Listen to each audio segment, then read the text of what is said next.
ओम शांति। 11 सितंबर 2021। आज की साकार मुरली।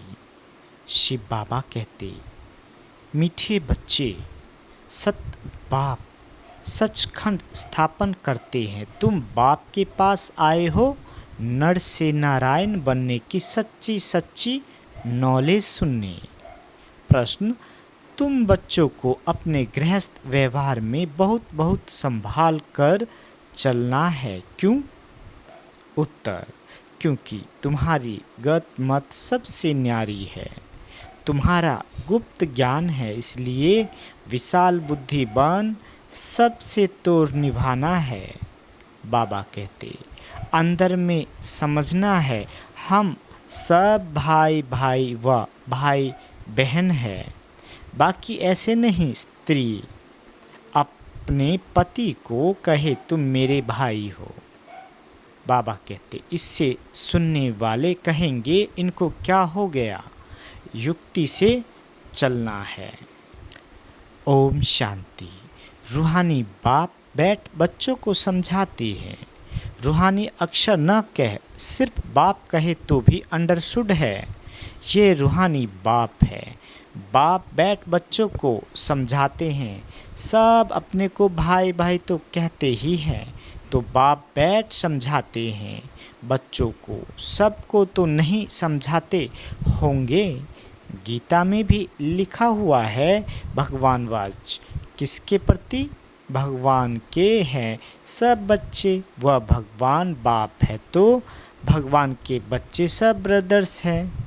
भगवान ने ही समझाया होगा, राजयोग सिखाया होगा। अभी तुम्हारी बुद्धि का ताला खुला हुआ है, तुम्हारे सिवाय ऐसे ख्यालात और कोई के चल ना सके। बाबा कहते, जिनको संदेश मिलता जाएगा वह स्कूल में आते जाएंगे, पढ़ते जाएंगे, समझेंगे। प्रदर्शनी तो देखी, अब जाकर ज़्यादा सुने। पहली मुख्य बात है ज्ञान सागर पतित पावन ज्ञान, गीता ज्ञान दाता शिव भगवान वाच। उनको ये पता पड़े कि इन्हों को सिखलाने वाला समझाने वाला कौन है। वह सुप्रीम सोल ज्ञान सागर निराकार है, वह है ही ट्रूथ, वह सत्य ही बताएगा, फिर उसमें कोई प्रश्न उठ ही नहीं सकता। तुमने सब छोड़ दिया ट्रुथ के ऊपर, तो पहले तो इस पर समझाना है कि हमको परमपिता परमात्मा ब्रह्मा द्वारा राजयोग सिखलाते हैं। ये राजाई पद है जिसको निश्चय हो जाएगा कि जो सभी का बाप है वो पारलौकिक बाप बैठ समझाते हैं, वही सबसे बड़ी अथॉरिटी है, तो दूसरा कोई प्रश्न उठ ही नहीं सकता। वह है पतित पावन। वह जब यहाँ आते हैं तो ज़रूर अपने टाइम पर आते होंगे। तुम देखते भी हो, ये वही महाभारत की लड़ाई है। विनाश के बाद वॉइसलेस दुनिया होनी है। ये मनुष्य जानते नहीं कि भारत ही वॉइसलेस था, बुद्धि चलती नहीं। बाबा कहते, गॉडरेज का ताला लगा हुआ है, उसकी चाबी एक बाप के पास ही है, इसलिए ये किसी को पता नहीं है कि तुमको पढ़ाने वाला कौन है। दादा समझ लेते हैं, तब टीका करते हैं, कुछ बोलते हैं, इसलिए पहले ये समझाओ। इसमें लिखा है शिव भगवान वाच, वो तो है ही ट्रुथ, बाप है ही नॉलेजफुल। सृष्टि के आदि मध्य अंत का राज समझाते हैं। ये शिक्षा अभी तुमको उस बेहद के बाप से मिलती है, वही सृष्टि का रचयिता है, पतित सृष्टि को पावन बनाने वाला है। तो पहले बाप का ही परिचय देना है, उस परम पिता परमात्मा से आपका क्या संबंध है? बाबा बाबा कहते, वह नर से नारायण बनने की सच्ची नॉलेज देते हैं। बच्चे जानते हैं बाप सत्य है, जो बाप ही सचखंड बनाते हैं। तुम यहाँ आए ही हो नर से नारायण बनने।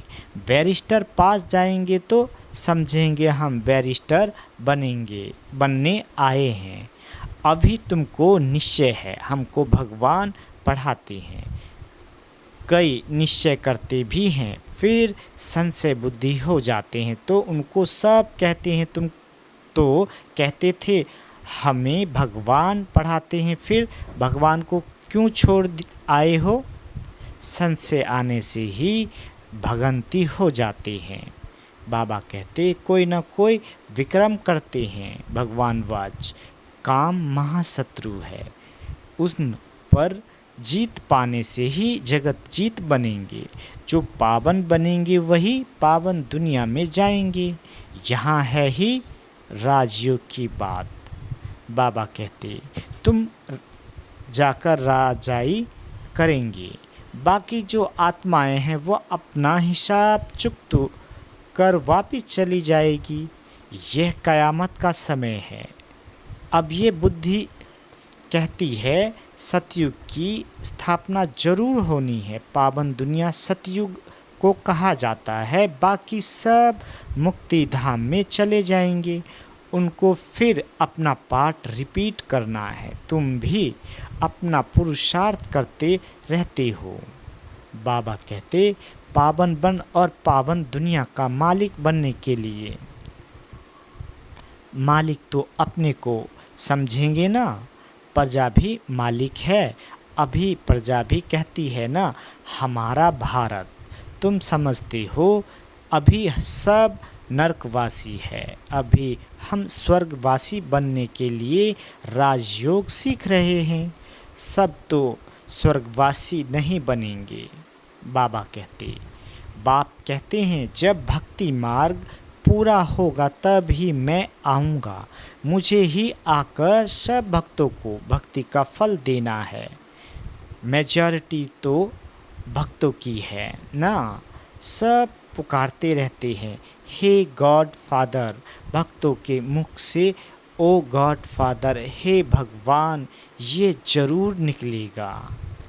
अब भक्ति और ज्ञान में फ़र्क है। तुम्हारे मुख से कभी हे ईश्वर हे भगवान नहीं निकलेगा।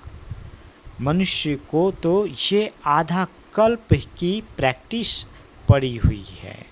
तुम जानते हो वह हमारा बाप है।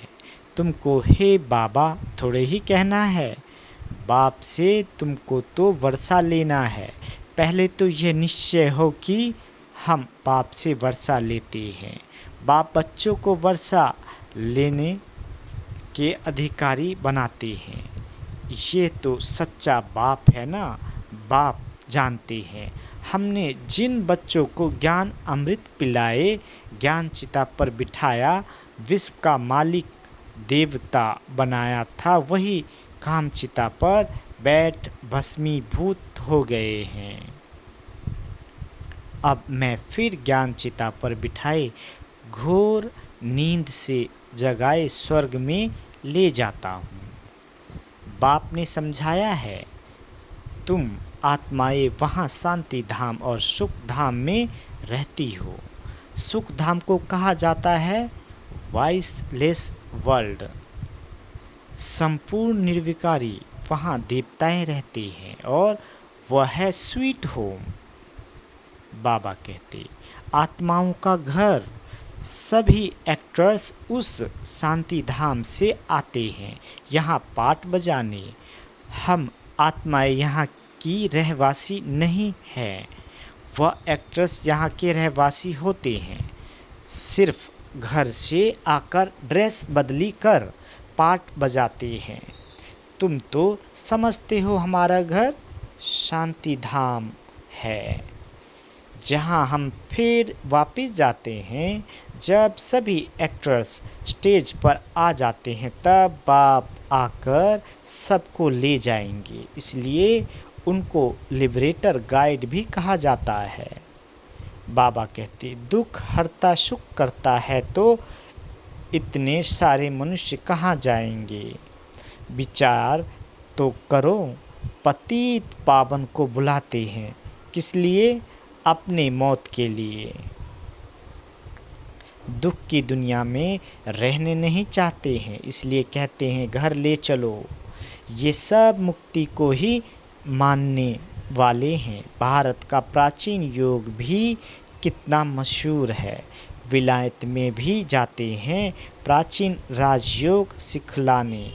बाबा कहते क्रिश्चियन में बहुत हैं जो सन्यासियों का मान रखते हैं। गेरू कफनी की जो पहरवाइश है वो है हठ योग की। तुमको तो घर बार छोड़ना नहीं है ना। कोई सफ़ेद कपड़े का बंधन है, परंतु सफ़ेद अच्छा है। बाबा कहते तुम भट्टी में रहते हो तो ड्रेस भी ये हो गई है। आजकल सफ़ेद पसंद करते हैं। मनुष्य मरते हैं तो सफ़ेद चादर डालते हैं। तो पहले कोई को भी बाप का परिचय देना है। दो बाप है। ये बातें समझने में टाइम लेती है। प्रदर्शनी में इतना समझा नहीं सकेंगे। सतयुग में एक बाप, इस समय है तुमको तीन बाप, क्योंकि भगवान आते हैं प्रजापिता ब्रह्मा के तन में, वो भी तो बाप है सबका। अच्छा, अब तीनों बाप में ऊंच वर्षा किसका? निराकार बाप। वर्षा कैसे दे? वह फिर देते हैं ब्रह्मा द्वारा। ब्रह्मा द्वारा स्थापना करते और ब्रह्मा द्वारा वर्षा भी देते हैं। इस चित्र पर तुम बहुत अच्छी रीति समझा सकते हो। शिव बाबा है, फिर ये प्रजापिता ब्रह्मा आदि देव आदि देवी, ये है ग्रेट ग्रेट ग्रैंडफादर। बाप कहते हैं मुझ शिव को ग्रेट ग्रेट ग्रैंडफादर नहीं कहेंगे, मैं सबका बाप हूँ। ये है प्रजापिता ब्रह्मा। तुम हो गए भाई बहन। आपस में क्रिमिनल्स असॉल्ट कर ना सके। अगर दोनों की आपस में विकार की दृष्टि खींचती है तो फिर गिर पड़ते हैं, बाप को भूल जाते हैं। बाप कहते हैं तुम हमारा बच्चा बन काला मुँह करते हो। बेहद का बाप बच्चों को समझाते हैं तुमको ये नशा चढ़ा हुआ है, जानते हो गृहस्थ व्यवहार में भी रहना है, लौकिक संबंधियों को भी मुंह देना है। लौकिक बाप को तुम बाप कहेंगे ना, उन्हों को तुम भाई नहीं कह सकते। बाबा कहते आर्डरनी वे में बाप को बाप ही कहेंगे। बुद्धि में है कि ये हमारा लौकिक बाप है, ज्ञान तो है ना। यह ज्ञान बड़ा विचित्र है। आजकल कर के नाम भी ले लेते हैं, परंतु कोई विजिटर आदि बाहर से आदमी के सामने भाई कह दो तो वह समझेंगे इनका माथा खराब है हुआ है। इसमें बड़ी युक्ति चाहिए। तुम्हारा गुप्त ज्ञान गुप्त संबंध है। अक्सर कर के स्त्रियां पति का नाम नहीं लेती है, पति पत्नी का नाम ले सकते हैं। इससे बड़ी युक्ति से चलना है। बाबा कहते लौकिक से भी तोड़ निभाना है, बुद्धि चली जानी चाहिए ऊपर। हम बाप से वर्षा ले रहे हैं, बाकी चाचे को चाचा, बाप को बाप कहना पड़ेगा ना। जो ब्रह्मा कुमार कुमारी नहीं बनी हैं वो भाई बहन नहीं समझेंगे। बाबा कहते जो बी के बने हैं वही इन बातों को समझेंगे, बाहर वाले तो पहले ही चमकेंगे। इसमें समझने की बुद्धि अच्छी चाहिए। बाप तो बच्चों को विशाल बुद्धि बनाते हैं। तुम पहले हद की बुद्धि में थे, अभी बुद्धि चली जाती है बेहद में। बाबा कहते वो हमारा बेहद का बाप है। ये सब हमारे भाई बहन हैं, लेकिन घर में सासू को सासू ही कहेंगे, बहन थोड़े ही कहेंगे। बाबा कहते, घर में रहते बड़ी युक्ति से चलना है, नहीं तो लोग कहेंगे ये तो पति को भाई, सासू को बहन कह देते। ये क्या है? ये ज्ञान की बातें तुम ही जानो और न जाने कोई। कहते हैं ना, प्रभु तेरी गति मत तुम ही जानो। अब तुम उनके बच्चे बनते हो तो तुम्हारी गत मत तुम ही जानो। बाबा कहते, बड़ी संभाल से चलना पड़ता है। कहाँ कोई मुझे नहीं तो प्रदर्शनी में तुम बच्चों को पहले पहले ये समझाना है कि हमको पढ़ाने वाला भगवान है। अब तुम बताओ भगवान कौन? निराकार शिव या देहधारी श्री कृष्ण? जो गीता में भगवान वाच है वह शिव परमात्मा ने महावाक्य उचारे हैं या श्री कृष्ण ने? कृष्ण तो है स्वर्ग का पहला प्रिंस। ऐसे तो कह नहीं सकते कि कृष्ण जयंती सो शिव जयंती, शिव जयंती के बाद फिर कृष्ण जयंती, फिर जयंती से स्वर्ग का प्रिंस श्री कृष्ण कैसे बना, वह है समझने की बात। शिव जयंती, फिर गीता जयंती, फिर फट से है कृष्ण जयंती, क्योंकि बाप राजयोग सिखलाते हैं ना, बच्चों की बुद्धि में आया है ना। जब तक शिव परमात्मा ना आए तब तक शिव जयंती मना नहीं सकते। जब तक शिव आकर कृष्णपुरी स्थापन ना करे तो कृष्ण जयंती भी कैसे मनाई जाए। कृष्ण का जन्म तो मनाते हैं परंतु समझते थोड़े ही हैं।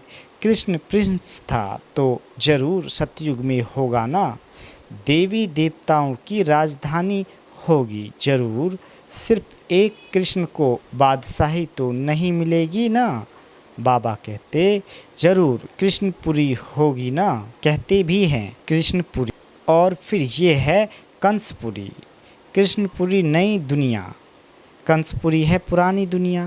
कहते हैं देवताओं और असुरों की लड़ाई लगी, देवताओं ने जीता, परंतु ऐसे तो है नहीं। कंसपुरी खत्म हुई फिर कृष्णपुरी स्थापन हुई ना। कंसपुरी पुरानी दुनिया में होगी, नई दुनिया में थोड़े ही ये कंस दैत्य आदि होंगे। बाबा कहते, यहाँ तो देखो कितने मनुष्य हैं, सतयुग में बहुत थोड़े हैं, ये भी तुम समझ सकते हो। अभी तुम्हारी बुद्धि चलती है। देवताओं ने तो कोई लड़ाई की नहीं। दैवी संप्रदाय सतयुग में ही होते हैं, आसुरी संप्रदाय यहाँ है। बाकी ना देवताओं और असुरों की लड़ाई हुई, ना कौरवों और पांडवों की हुई है।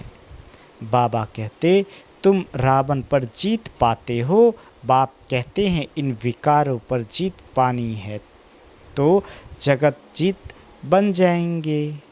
इसमें कोई लड़ना नहीं है। लड़ने का नाम ले तो वाइसलेस हिंसक बन जाए। रावण पर जीत पानी है परंतु नॉन वाइसलेंस, सिर्फ बाप को याद करने से हमारे विक्रम विनाश होते हैं। भारत का प्राचीन राजयोग मशहूर है। बाप कहते हैं मेरे साथ बुद्धि का योग लगाओ तो तुम्हारे पाप भस्म होंगे। बाप पतित पावन है तो बुद्धि योग उस बाप से ही लगाना है तो तुम पतित से पावन बन जाएंगे। अभी तुम प्रैक्टिकल में उनसे योग लगा रहे हो, इसमें लड़ाई की कोई बात ही नहीं। जो अच्छी रीति पढ़ेंगे, बाप के साथ योग लगाएंगे, वही बाप से वर्षा पाएंगे। कल्प पहले मुआफिक बाबा कहते, इस पुरानी दुनिया का विनाश भी होगा। सब हिसाब किताब चुकतू कर जाएंगे, फिर क्लास ट्रांसफ़र हो, नंबर वार जाकर बैठते हैं ना। तुम भी नंबर वार जाकर वहाँ राज करेंगे। कितनी समझ की बातें हैं। अच्छा, मीठे मीठे स्किल दे बच्चों प्रति माता पिता बाप दादा का याद प्यार और गुड मॉर्निंग। रूहानी बाप की रूहानी बच्चों को नमस्ते। हम रूहानी बच्चों की रूहानी माता पिता बाप दादा को याद प्यार गुड मॉर्निंग और नमस्ते मीठे बाबा नमस्ते। धारणा के लिए मुख्य सार। पहला, इस कयामत के समय जबकि सतयुग की स्थापना हो रही है तो पावन जरूर बनना है। बाप और बाप के कार्य में कभी संशय नहीं उठाना है। दूसरा, ज्ञान और संबंध गुप्त है, इसलिए लौकिक में बहुत युक्ति से विशाल बुद्धि बनकर चलना है। कोई ऐसे शब्द नहीं बोलने हैं जो सुनने वाले मूझ जाए। बाबा वरदान देते, मनमत परमत को समाप्त कर श्रीमत पर पद्मों की कमाई जमा करने वाले पद्मा पदम भाग्यशाली भव। बाबा कहते, श्रीमत पर चलने वाले एक संकल्प भी मनमत व परमत पर नहीं कर सकते।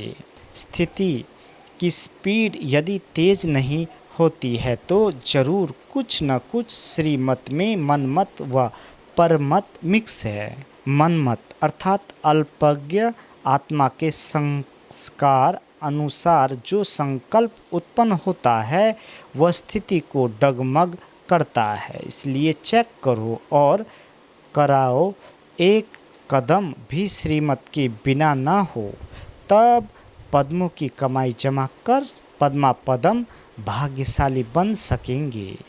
आज का स्लोगन, मन में सर्व के कल्याण की भावना बनी रहे, यही विश्व कल्याणकारी आत्मा का कर्तव्य है।